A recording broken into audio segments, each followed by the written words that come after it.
Hola, ¿qué tal? Y bienvenidos a nuestro segundo episodio de Entre Cuerpo y Mente. Segundo episodio de Entre Cuerpo y Mente con Impulso 43. Entonces, el día de hoy tenemos un tema igual, parecido al que ya vimos el día de ayer. No igual, porque con todo esto de las heridas de la infancia, la verdad es que el tema es tan amplio y es tan diverso todas las consecuencias que puede haber, que nos podríamos llevar aquí toda la vida. Pero sí es un tema relacionado, ¿cierto, Ian? Sí, en definitiva. La verdad es que, de hecho, es otro caso. Vamos a hablar acerca con otro caso. Vamos a reafirmar los puntos que ya habíamos tratado con Juan justo en la sesión del día de ayer. Y, bueno, pues es como todo caso, como toda persona, es realmente complejo. Muy completo. Creo que va a ser bastante interesante. Cuéntanos, ¿cómo se llama el tema del día de hoy, Diego? Bueno, primero que nada, recordemos que lo que vimos el día de ayer fue justamente la premisa era el ¿realmente te conoces? Y quiero repetir acerca de los puntos que se trataron, que es ¿qué es eso que no te deja amarte? Analiza tus pensamientos, ¿qué no te deja dormir? ¿Cuál es el evento traumático que viene a tu mente y que te limita? Y este punto es el que principalmente nos lleva a escoger el caso del día de hoy. ¿Por qué? Porque como lo veremos un poco más adelante, esta paciente lo primero que tiene o la principal manifestación que va a tener va a ser justamente un problema con dormir y con pensamientos recurrentes. Y bueno, Ian, antes de que nos cuentes entonces de qué trata el episodio del día de hoy se llama el insomnio recurrente. Ustedes se van a dar cuenta por qué y escríbanos en los comentarios justo cuando se den cuenta, porque ahí nos aparece en YouTube en qué minuto responden. Mientras antes se den cuenta, más atentos están a todo esto de las heridas de la infancia. Está excelente, excelente. Una gran dinámica, ¿no? Incluso puede ser como una forma de reto, a ver quién lo identifica primero, qué fue ese momento que le está causando el insomnio. Y no nos hagan trampa, porque capaz lo ven 3 veces y contestan al principio, sin hacer trampa. Sí, limpio. Dicho eso, limpio. Por favor, cuéntanos cómo comenzamos con este caso, Diego. Claro que sí, mira. Primero que nada vamos a tener una descripción general, ¿va? Es el momento del trauma. Recordemos que un trauma no solamente se compone por el hecho traumático, sino por el momento previo al trauma y el momento posterior al trauma. Ese es el proceso que te va a analizar tu mente y es la parte que recopila tu hipocampo. Es algo un poco de lo que ya hablábamos la vez pasada, ¿no? Cómo es que a veces, aunque tú justamente ponías un ejemplo de cómo es que a veces hay un momento traumático, pero si tuviste una planta, cuando ves una planta te asustas, ¿no? Es parte del pretrauma y del posttrauma. Bueno, en este caso es muy importante el pretrauma y el posttrauma por las manifestaciones que tendrá. Entonces, hagamos mucho énfasis y entendamos muy bien qué fue lo que le pasa. Es un caso bastante fuerte, se recomienda bastante consideración al respecto. Y pues bueno, vamos comenzando ahora sí. A la edad de 19 meses, Rachel fue víctima del asesinato de su madre por parte de su padre. Desde los reportes provistos por algunos testigos que estuvieron en el momento, se sabe que el papá de Rachel rompió o entró a su casa rompiendo una de las ventanas. Al momento de que entra en el apartamento, la mamá de Rachel toma, así con una mano, toma a su hija, a Rachel de 19 meses, la toma y corre a la casa del vecino. Al momento de que ingresa, el vecino intenta protegerla. Entonces se pone en el medio tratando de impedir cualquier cosa por parte del padre. Y el padre, de una forma como secundaria, no era el objetivo, pero de secundaria le termina disparando al vecino. No lo mata, lo deja herido de gravedad, pero no lo mata. El problema es que una vez que se quita aquella barrera humana, fue directo contra la madre y la mata. Imagínate tener 19 meses y ya haber vivido un evento de este tipo. No, debe de ser terrible. Y de hecho, pues el reporte policíaco menciona en el artículo, la encontraron a Rachel bañada en sangre a un lado de los dos cuerpos. Es que fíjate, a esa edad ni siquiera se ha terminado de desarrollar tus cuestiones de habilidades cognitivas. O sea, si no me equivoco, a esa edad todavía estás terminando de aprender el lenguaje, de cómo comunicarte. Todavía tal vez ni siquiera dices tus primeras palabras. Sí. Bueno, de hecho, en este caso, fíjate, es un tema muy interesante. Pero en este caso, pues ella ya tenía una autonomía normal y adecuada para esa edad. Es más o menos como 1 año y medio lo que ya tenía de edad. Ya caminaba, ya comía por sí sola, ya hablaba, algunas palabras principalmente ya un poco, ideas un poco más complejas, ¿no? Dentro del mismo desarrollo psicomotriz y psicosocial incluso del niño, tenía un desarrollo adecuado, pero fíjate nada más, cuando Rachel, bueno, inicialmente Rachel la acogen en una casa porque, pues bueno, es como parte del procedimiento, es un caso estadounidense, pues cuando todo pasa, inmediatamente la mandan a una casa en lo que se decide quién se queda con la custodia. La abuela se queda con la custodia. ¿Qué es la mamá de quién? Es la mamá de la mamá. Ok. Sí. Entonces, cuando se va a la casa de la abuela, fíjate nada más, ella exhibió inmediatamente una gran serie de fisiológicas y psicológicas actitudes o dificultades que aparecían o parecían estar directamente relacionadas con el caso. Y esta es la parte, ella estaba en un periodo de tristeza y tenía llantos muy frecuentes, pero además presentó regresiones. La parte de la depresión yo te lo puedo hablar. Digo, hablando bioquímicamente y todo un aspecto neuromoral es muy complejo. La depresión imaginemos que dentro del cerebro hay una serie de hormonas, digámoslo, ¿no? De mensajeros. No son hormonas, son de hecho neurotransmisores. Son mensajeros que están en una serie, están dispuestos en una línea. De hecho, se le conoce como núcleos del rapé de la línea media. Y estos son liberadores de serotonina. La serotonina te activa y bueno, se ha demostrado a través de estudios que estos núcleos están inhibidos en la expresión de una depresión.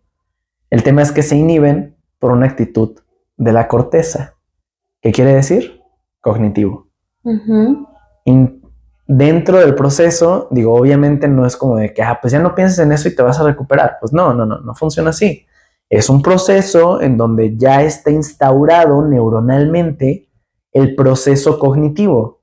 Entonces, por partes de áreas de emocionales como la amígdala que comentábamos la vez pasada y un poco de así de relación con corteza prefrontal, todo esto un poco se relacionan entre sí y aunque la corteza prefrontal trata de analizarlo, la amígdala es más fuerte y además la serotonina inhibe la corteza prefrontal.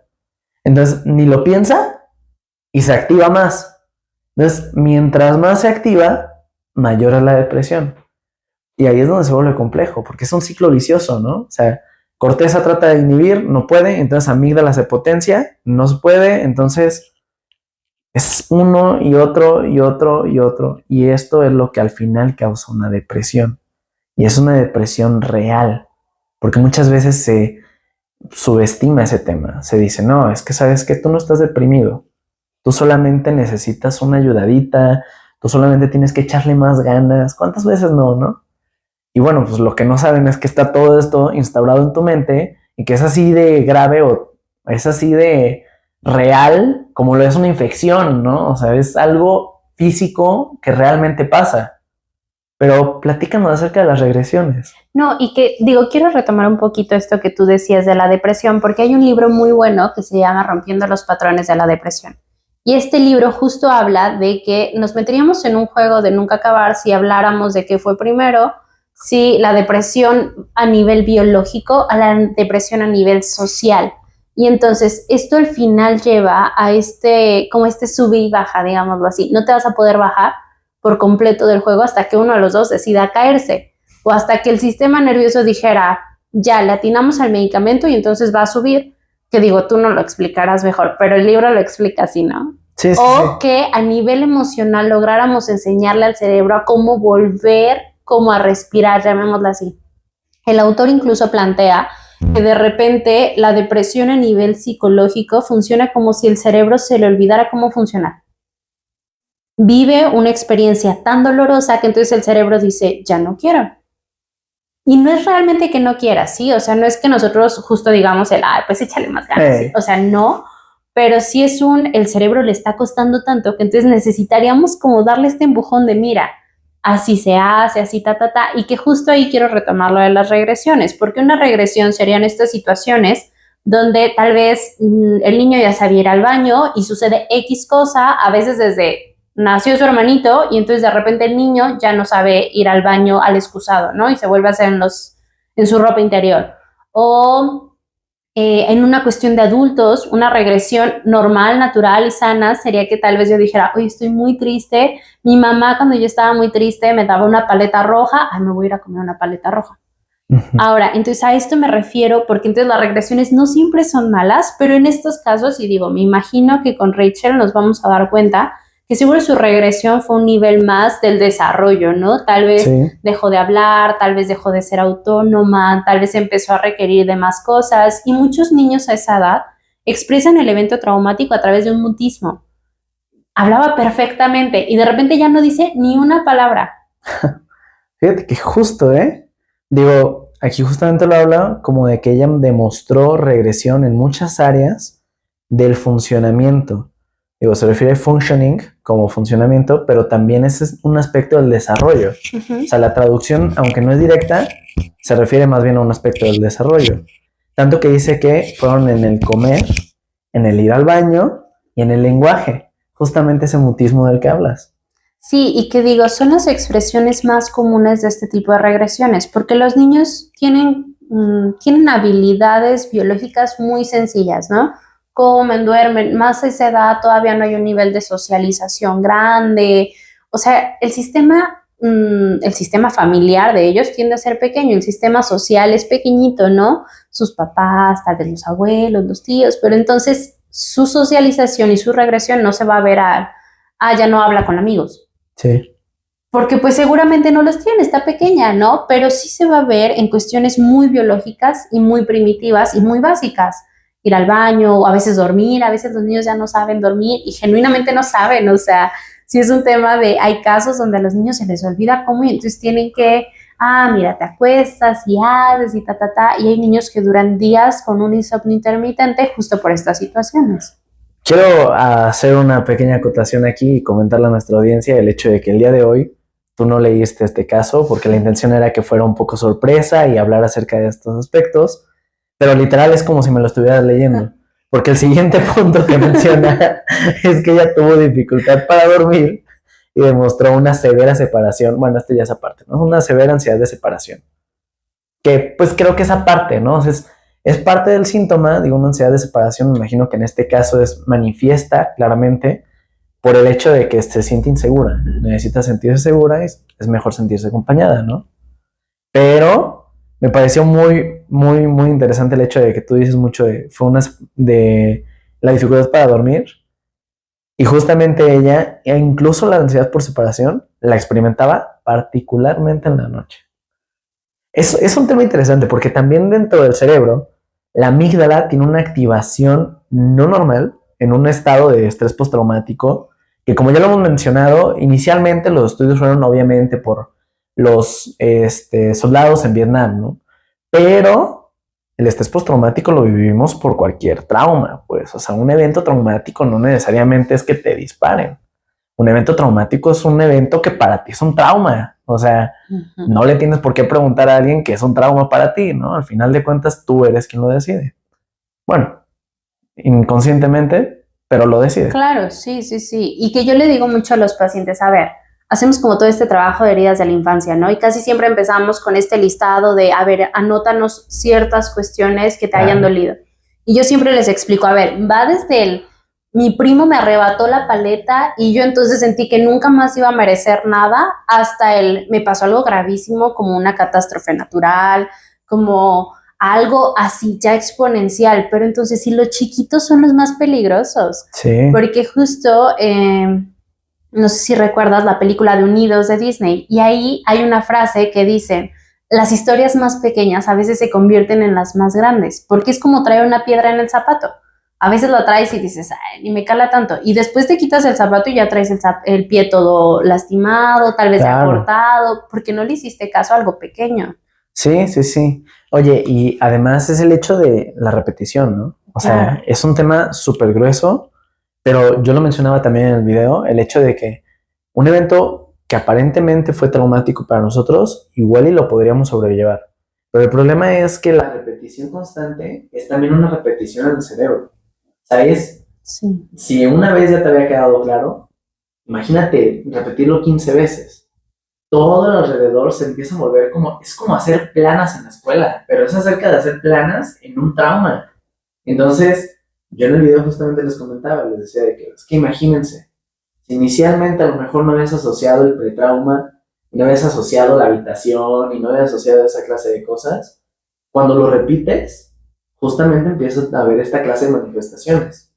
Yo lo extrapolo mucho ese tema al aspecto en el área médica de, no sé si has escuchado la hipertensión de bata blanca. No. Es bien interesante porque cuando somos niños se nos suele llevar al doctor y lo asociamos con un aspecto de inyecciones, Claro. de revisión. De miedo. Sí, y da miedo, y da miedo. Y realmente Sí, yo me acuerdo claro. cuando era niño, el nudo en el estómago. Sí, claro.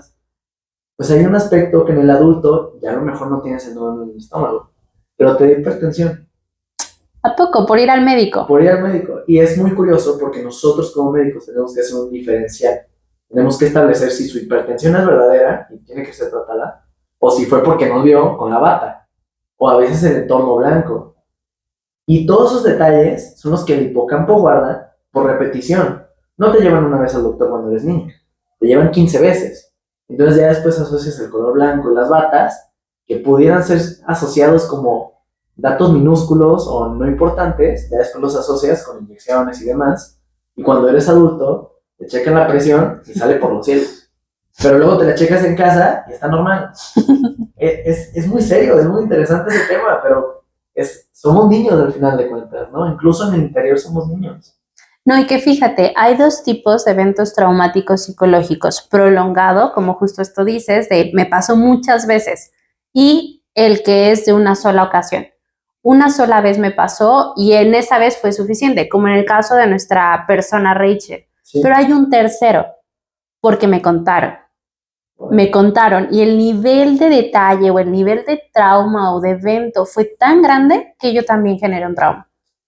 Si tú me contaras o si Rachel tal vez nos contara y nos contara detalles y dijera y diera una conferencia, la estadística dice de que de 100 personas, posiblemente 30 empezarían a generar un evento traumático a partir de eso. Wow. Entonces, fíjate, Rachel no solamente vivió un evento de una sola vez, seguro le hicieron estarlo reviviendo por un tema de cómo es el sistema judicial, pero que ella estuvo involucrada. Entonces, ¿cuántas veces lo han de haber hecho revivir el evento? Que seguro a su alrededor más de una persona tuvo que haber sentido estos primeros síntomas de un evento traumático. Sí, en definitiva. Y fíjate que menciona el artículo que después empieza a perder un poco de los síntomas. Empieza a recuperar aparentemente, ¿no? A pesar de todos estos recuerdos y demás, y a pesar de que la hayan hecho pasar por todo, una vez que pasa el momento, aparentemente se siente mejor. Pero aparentemente. Porque dice que periódicamente ella regresionaba en respuesta a ciertos recordatorios traumáticos. Por ejemplo, al primer año, después de la muerte de su madre, Rachel se volvió completamente desregulada, no solamente con el más pequeño recovejo o señal de sangre, sino también incluso por la señal, así una pequeña señal, de que su abuela se iba a poner un abrigo rojo que tenía. Ahí nos habla del postrauma. Entonces, la encontraron a ella completamente bañada en sangre, y aunque la sangre no es precisamente el hecho traumático, sí la recuerda el trauma. Sí, claro, es un símbolo. Sí, es un símbolo del trauma por completo. ¿Cuántos símbolos no habrá en la vida, no? A lo mejor no nos damos cuenta, pero todo se puede volver un símbolo. No, y que yo tenía un maestro en la universidad que nos decía que el símbolo es muy subjetivo. Por ejemplo, a ti y a mí nos pudieran asaltar y tú decirle a la policía, el que nos asaltó es alto, de cabello castaño, ojos azules y camisa gris. Y después entonces tú, cada vez que ves una camisa gris, dices, ¿y si me asaltan? Pero tal vez en mi memoria y para mi descripción no era camisa gris. Tal vez para mí era un azul pálido. Y entonces para mí lo que va a revivir el trauma es un azul pálido, no un gris. Entonces por eso es tan subjetivo los símbolos, porque entonces yo puedo ir por la vida diciendo, ay, a mí el gris, ¿qué? Y decirte, ay, ni era gris, era azul. Pero para ti siempre va a ser gris. Y para mí siempre va a ser azul. Y aquí entra este juego de cuando le decimos a la gente, es que lo estás recordando mal. Puede ser, pero para mí es la historia que me estoy contando. Y como es la historia que yo me cuento, es la historia que a mí me está afectando, no la que tú te cuentas, esa a mí no me interesa. Sí, sí, sí, en definitiva, ¿no? Y de repente, pues esa clase de valoraciones, o como lo podría decir, Desvalorizar. desvalorizar, es muy frecuente y es así de que no, es que no te acuerdas bien. Y es como de, bueno, eso no es lo importante, ¿no? Al final de cuentas lo importante es el recuerdo que yo tengo de eso. De hecho, por la lección pasada lo hablábamos, ¿no? Uno de los aspectos que se habla dentro del estrés postraumático en medicina, uno de los síntomas principales, y de hecho lo dice el DSM-5, es la recurrencia o los pensamientos intrusivos. Y digo, no vas a tener un pensamiento intrusivo del recuerdo de alguien más, va a ser de tu recuerdo. Y eso te va a causar insomnio, te va a causar muchísimas cosas. Pero al final de cuentas es de tu recuerdo, lo que tú registraste en tu hipocampo. Y que digo, en el caso de Rachel es casi imposible que se confunda, ¿no? O sea, no es que ella diga, es rojo porque el rojo me recuerda una medusa. Pues sí, no. O sea, su evento fue tan extraordinario, tan fuera de lo común, que entonces, claro, el rojo le recuerda al evento traumático. Sí, sí, sí, en definitiva. Fíjate, y luego dice, digo, este es uno de los eventos en donde se menciona el artículo que es las regresiones periódicas que tuvo Rachel. Pero luego dice que cuando tenía aproximadamente 4 años, su familia la llevó a un festival del 4 de julio. Y dice que cuando empezaron los fuegos artificiales, Rachel gritó, deja de dispararle a mi mamá. Y empezó a llorar descontrolablemente. A pesar de que su abuela, continuaba con la creencia de que Rachel había olvidado el trauma, toda la evidencia demuestra que Rachel en realidad tenía una memoria intacta. Después, al pasar el tiempo, su maestra del kinder estuvo muy preocupada, porque entonces, fíjate, ya han pasado años y aparentemente Rachel se había olvidado del trauma, pero grita con los fuegos artificiales que le dejara disparar a su mamá. Aparentemente no se explica, porque la abuela dice, es que ya nada de esto pasaba, ya ella era completamente funcional y normal, no pasaba nada, pero fue lo primero que pensó cuando empezó a escuchar los disparos. Claro. Pero además de eso, la maestra del kinder les reportó a los papás, o más bien a los abuelos, que les pidió que hicieran un dibujo de las personas en su familia. Y entonces Rachel dibujó a 2 mujeres, una de la cual le puso el nombre de mamá y la otra de abuela. Pero además, en el fondo, puso un hombre sin nombre, a un hombre sin nombre, con la cara completamente tachoneada de un crayón de color negro. Cuando le preguntaron quién era el hombre, Rachel no quiso decir nada. Pero fíjate, es interesante cómo es que está en su memoria. Rachel ya lo está como completamente encapsulando, metiéndolo, y nota la transición, ¿no? Pasó de hacer un evento bastante, pues vaya, un proceso cognitivo bastante evidente, donde cualquier cosa le había hecho relacionar y se alterara y demás, a poco irlo disminuyendo y que ya no fuera tan aparentemente claro, pero siempre estuvo ahí. Digo, son señales ocultas, pero siempre estuvieron ahí. Y ni tan ocultas, porque en realidad entonces hablamos de que ella todo el tiempo lo está reviviendo en su cabeza y a esto se le llama desrealización. Yo estoy tal vez en una situación completamente distinta a esto de los fuegos artificiales, ¿no? Es una fiesta, seguro había comida, seguro estaban celebrando, escucha los fuegos artificiales y se desrealiza, se aleja de la realidad actual y entonces se transporta seguramente al momento donde veía al papá correr, donde la mamá lo agarraba, donde la mamá le escondía, donde tal. Y entonces hacemos un proceso completo y que volvemos a los mecanismos de defensa. O sea, es normal que el cerebro busque cuidarnos, pero este es uno de los más... Es complicado que aparezca. Sí. No es como que a todo mundo nos pase. No es una disociación de, yo te estaba viendo y me disocié y me quedé viendo el reloj y se me olvidó que estabas diciendo. No, es una desrealización completa. O sea, esta realidad ya no existía para mí. Yo ya me transporté. Y que esto les pasa justo mucho a los soldados con el estrés postraumático. Justo ellos escuchan esto y a ellos les pasa mucho esta despersonalización y esta desrealización. Por eso les preguntamos mucho a ver, ¿quién eres? ¿Cuántos años tienes? ¿En dónde estás? Y dime el día de hoy. Porque eso de alguna manera ayuda a la otra persona a volver. ¿Quién eres? No, pues es que estoy en la... ¿Quién eres? ¿Cómo te llamas? Ah, pues tal, ¿qué día es hoy? No sé, ¿qué día es hoy? Y entonces eso ayuda a la persona a como sacarlo del choque que genera justo este tipo de situaciones con el evento traumático. Es complejo, ¿eh? Porque incluso dentro de lo que se establece, incluso en el DSM, me parece que menciona que las personas con estrés postraumático pueden manifestar incluso alucinaciones. Uh-huh. O sea, y es incluso, lo refieren como parte de ese recuerdo que ya tenía. Y dentro, digo, investigando un poco más, te das cuenta de cómo desde que el origen siempre está en la amígdala. La amígala manda ese impulso de miedo, ese impulso de esto es algo que nos pudo haber matado en el pasado, entonces hay que prepararnos instantáneamente porque quién sabe ahorita pase otra vez. Entonces, el paciente lo primero que va a manifestar son, claro, los síntomas menos graves, ¿no? A lo mejor pensamiento intrusivo y demás que hemos mencionado, pero pueden llegar a ser alucinaciones auditivas y visuales. Y que las auditivas, no, y que además hay táctiles.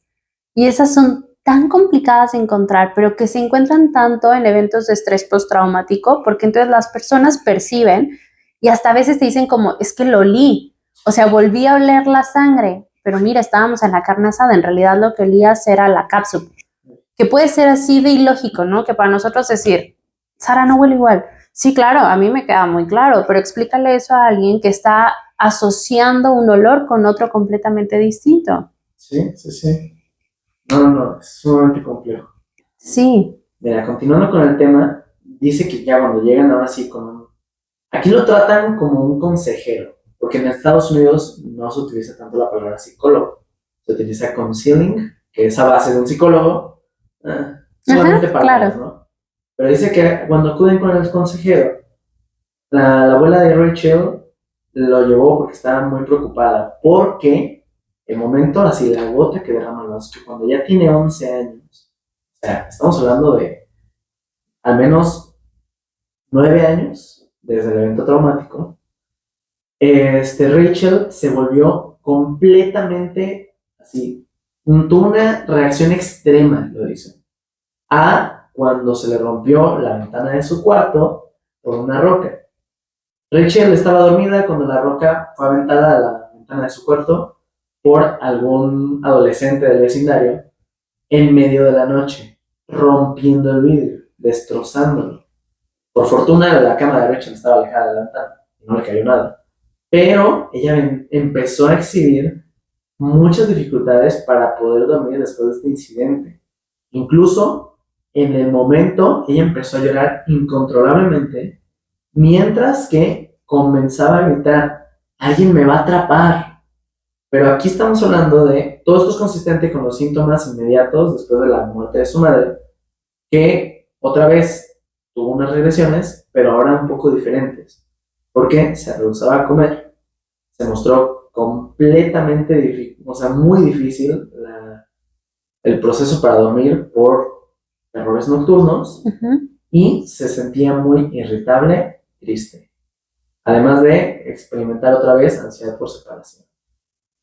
Me parece muy interesante y muy complejo el hecho de que, bueno, aquí en este caso ya nos menciona de que Rachel lo había olvidado por completo. Era una niña nuevamente completamente funcional, sin ninguna patología evidente. Pero pasa una ruptura de una ventana y otra vez tiene un ataque de ansiedad. La amígdala es brava, la amígdala otra vez, ¿no? O sea, despierta todo el tiempo. Claro, claro. Y fíjate que es una señal muy interesante porque lo que inhibe a la amígdala, lo que le dice a la amígdala ahí, estate quieto, tranquilo, es la corteza frontal de la prefrontal en la parte medial.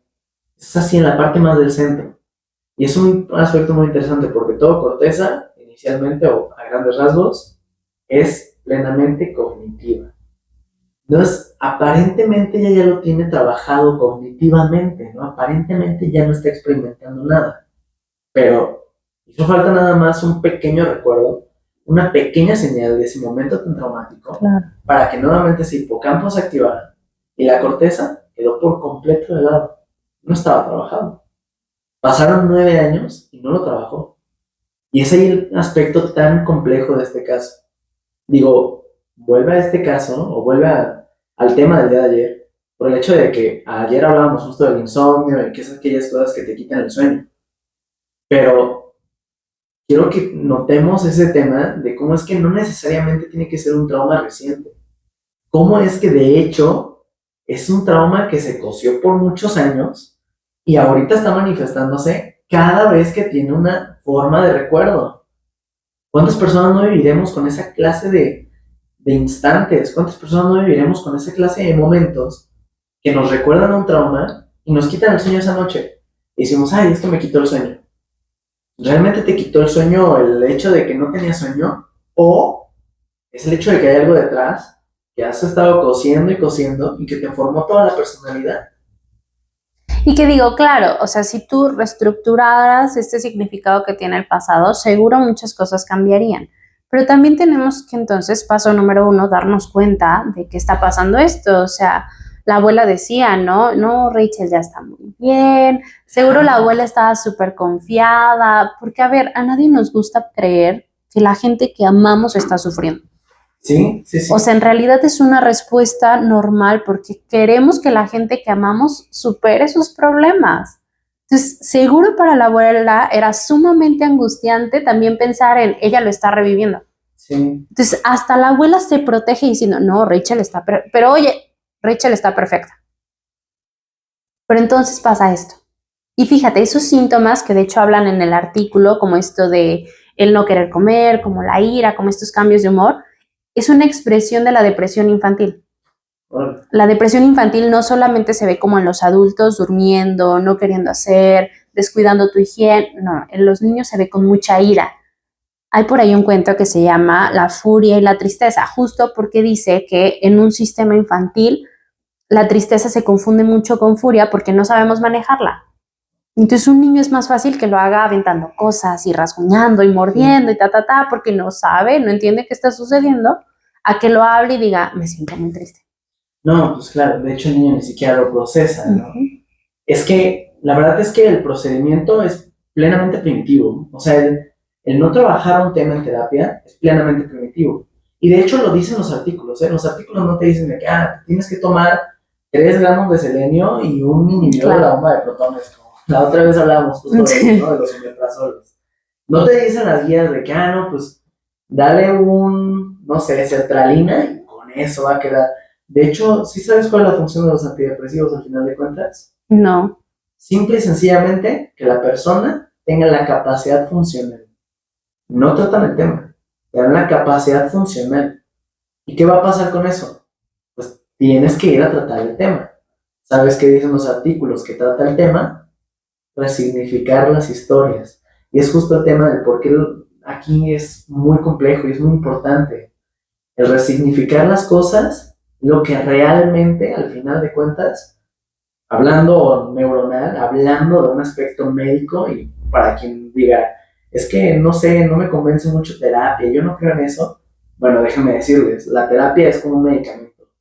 Llega directo a una sección del cerebro, que es justamente la corteza prefrontal en el área medial, y hace que el proceso cognitivo sea mucho mejor.